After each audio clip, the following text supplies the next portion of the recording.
बेयो जाबाय सानसेयारि बड'सा खौरांनि दिनैनि थामहिनबा 17 नभेम्बरनि बिसान। दिनैनि बिसाननि थुनलाइयारि आयदायाव सोर सोरनि लिरथिया सेबखांजादों बेखौ फोरमायनो थाखाय आखायाव लानाय जाबाय। बिरगोदावनि गोरबो सिंनि जारिमिन, सोमजिला बसुमतारीनि बिबार,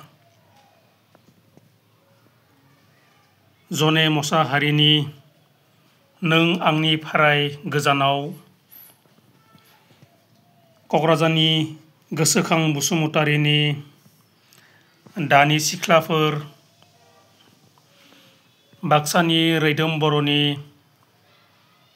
थुनलाइ सोरजिनो थुनलाइ फोथाराव, क'क्राझारनि अजय कुमार बसुमतारीनि अनजालिनिसिम लाइजाम, क'क्राझारनि रिन्दाव बसुमतारीनि हास्थायबाय नोंखौ, क'क्राझारनि गलाबखुंगुर बसुमतारीनि हां गोनां गोथै,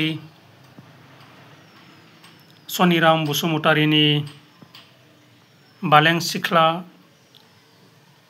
आरो क'क्राझारनि रन नार्जारिनि दोंबा लिमारिक खन्थाइया सेबखांजादों आरो